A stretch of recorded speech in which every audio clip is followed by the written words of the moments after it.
누가복음 8장 39절부터 집으로 돌아가서 하나님께서 너에게 하신 일에 대해 사람들에게 말해라. 그래서 그는 모든 마을을 다니며 예수님께서 자기에게 얼마나 큰 일을 행하셨는지에 대해 전하였습니다. 예수님께서 돌아오시자 많은 사람들이 예수님을 환영하였습니다.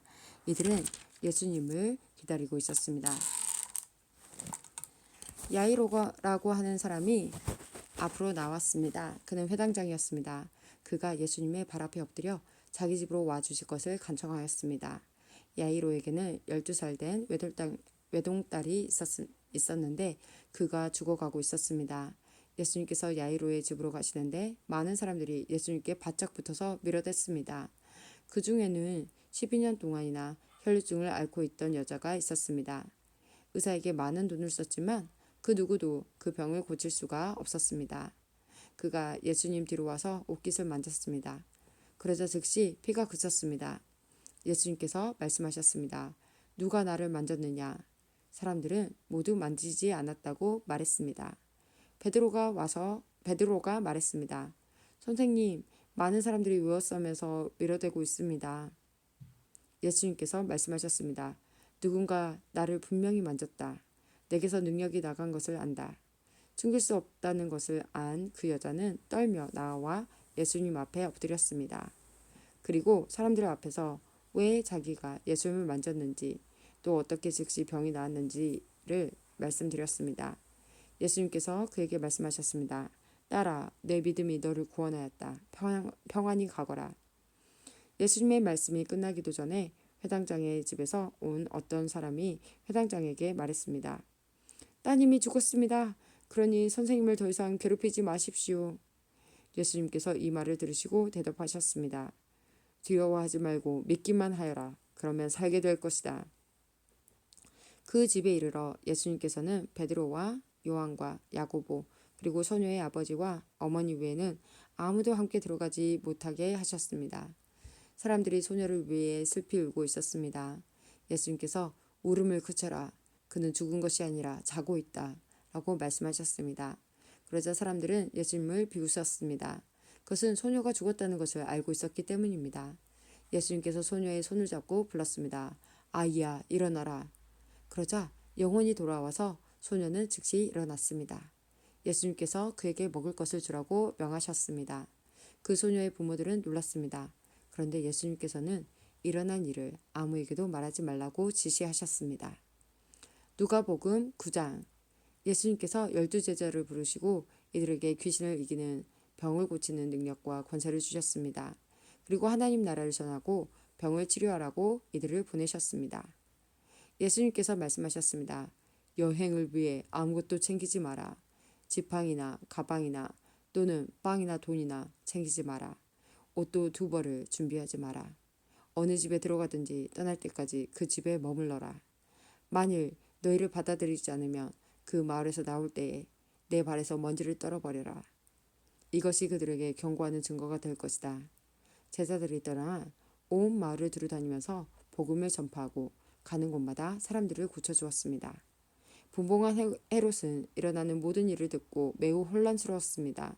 그것은 어떤 사람들은 세례자 요한이 죽었다가 다시 살아났다고 말하고 어떤 사람들은 엘리야가 나타났다고도 하고 또 어떤 사람들은 옛 예언자 중에 하나가 다시 살아났다고도 하였기 때문이었습니다. 헤롯이 말했습니다. 내가 요한의 머리를 잘랐는데 이런 소문이 들리는 그 사람은 누구인가? 헤롯은 예수님을 한번 만나보려고 하였습니다. 사도들이 돌아와서 자기들이 했던 모든 일들을 예수님께 말씀드렸습니다. 예수님께서 제자들을 데리고 벳세다라고 불리는 마을로 가셨습니다. 사람들이 이 사실을 알고 예수님을 따라왔습니다. 예수님께서 이들을 반기시며 하나님 나라에 대해 말씀하셨습니다. 또한 치료받아야 할 사람들을 치료해 주셨습니다. 날이 저물기 시작할 때 12제자들이 예수님께 와서 말했습니다. 우리가 있는 곳은 빈들이니까 사람들을 보내십시오. 그래서 근처 마을과 농가로 가서 잠잘 곳을 찾고 먹을 것을 얻게 하십시오. 예수님께서 제자들에게 말씀하셨습니다. 너희가 사람들에게 먹을 것을 주어라. 제자들이 대답했습니다. 우리에겐 단지 5개의 빵과 생선 2마리밖에 없습니다. 가서 이 모든 사람들을 위해 음식을 사지 않으면 안 되겠습니다. 사람들은 남자들의 수만 약 5천 명 정도 되었습니다. 예수님께서 제자들에게 사람들을 50명씩 무리지어 앉게 하여라 하고 말씀하셨습니다. 제자들이 예수님의 말씀대로 사람들을 앉게 하였습니다. 예수님께서 빵 5개와 생선 2마리를 들고 하늘을 우러러보며 감사 기도를 하셨습니다. 그런 후에 제자들에게 떼어주며 사람들 앞에 내놓도록 하셨습니다. 사람들이 모두 사람들이 모두 먹고 배가 불렀습니다. 또한 남겨진 조각들을 모으니 12바구니에 가득 찼습니다. 예수님께서 홀로 기도하고 계실 때였습니다. 예수님께서 함께 있는 제자들에게 물으셨습니다. 사람들이 나를 누구라고 하느냐? 제자들이 대답하였습니다. 세례자 요한이라고 합니다. 어떤 사람들은 엘리야라고도 합니다. 또 어떤 사람들은 옛 예언자 중에 하나가 다시 살아났다고 합니다.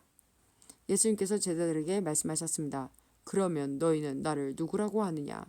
베드로가 하나님의 아들 그리스도이십니다. 라고 대답했습니다. 예수님께서 제자들에게 이 사실을 아무에게도 말하지 말라고 엄히 말씀하셨습니다.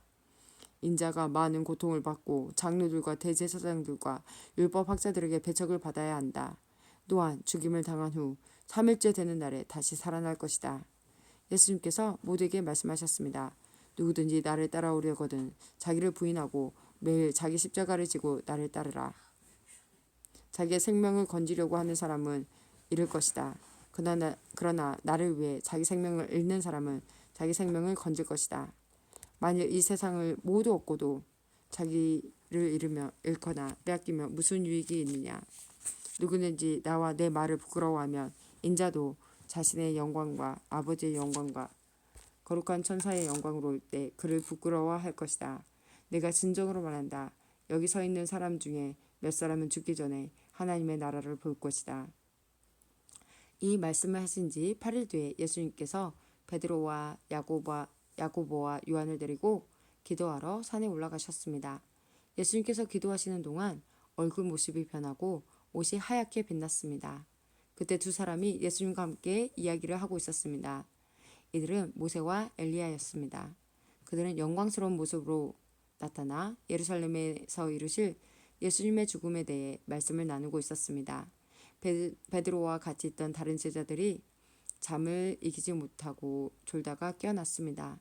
그리고 예수님의 영광을 목격하고 다른 2사람이 예수님과 함께 서 있는 것을 보았습니다. 모세와 엘리야가 떠나려고 하자 베드로가 예수님께 말씀드렸습니다. 선생님, 우리가 여기 있는 것이 좋겠습니다. 저희들이 천막셋을 세우겠습니다. 하나는 선생님을 위하여, 하나는 모세를 위하여, 또 하나는 엘리야를 위하여입니다. 말입니다. 베드로는 자기가 무슨 말을 하는지도 알지 못했습니다. 베드로가 이 말을 하고 있을 때 구름이 일어나서 그들을 뒤덮었습니다. 제자들이 구름 속으로 들어가게 되자 두려워하였습니다.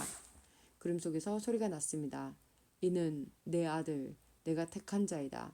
그의 말을 들어라. 소리가 들릴 때 예수님만 홀로 서 계셨습니다. 제자들은 입을 다물고 자신들이 본 것에 대해 아무것도 말하지 않았습니다. 다음날 산에서 내려왔을 때 많은 사람들이 예수님을 맞이했습니다. 그 사람들 중에 한 사람이 예수님께 외쳤습니다. 선생님, 제 아들의 병을 고쳐주십시오. 하나뿐인 아들입니다.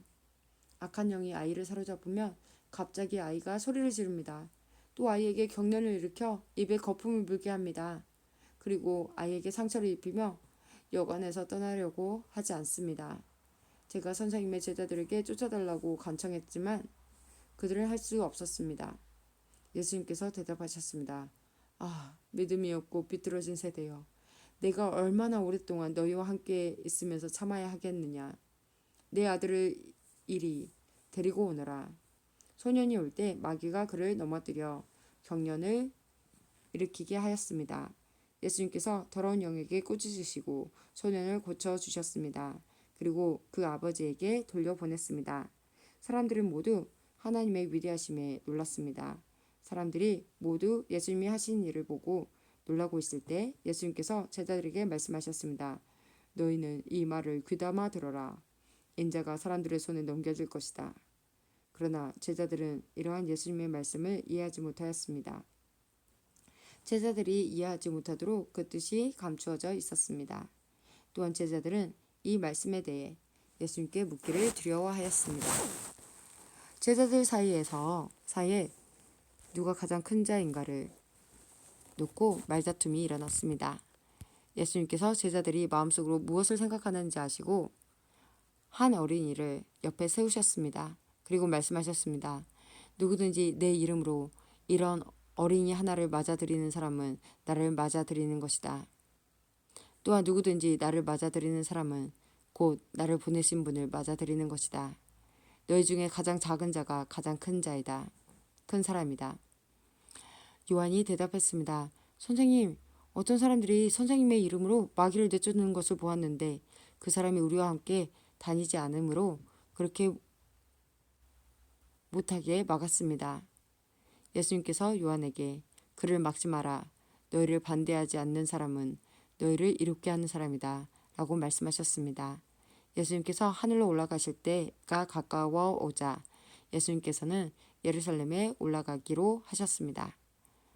예수님께서 사람들을 미리 보내셨습니다. 그들은 가서 예수님을 모실 준비를 하려고 어떤 사마리아 마을로 들어갔습니다.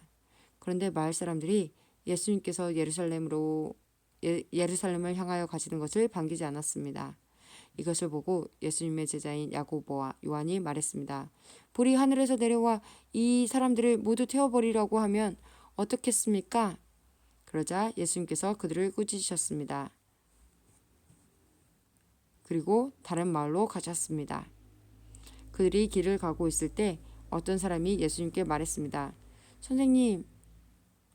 선생님이 어디를 가시든지 저도 따라가겠습니다. 예수님께서 그에게 말씀하셨습니다. 여우도 굴이 있고 하늘의 새들도 둥지가 있다. 그러나 인자는 머리를 둘 곳이 없다. 예수님께서 또 다른 사람에게 말씀하셨습니다. 나를 따라오너라. 그러자 그 사람이 말했습니다. 먼저 제 아버지의 장례를 치르게 해 주십시오. 예수님께서 그에게 말씀하셨습니다. 죽은 자를 묻게 하고 너는 가서 하나님 나라를 전파하여라. 또 다른 사람이 말했습니다. 주님, 저는 따라가겠습니다. 다만 먼저 가족들에게 작별 인사를 하게 해 주십시오. 예수님께서 그에게 말씀하셨습니다. 누구든지 쟁기를 잡고 뒤를 돌아보는 사람은 하나님 나라에 알맞지 않다.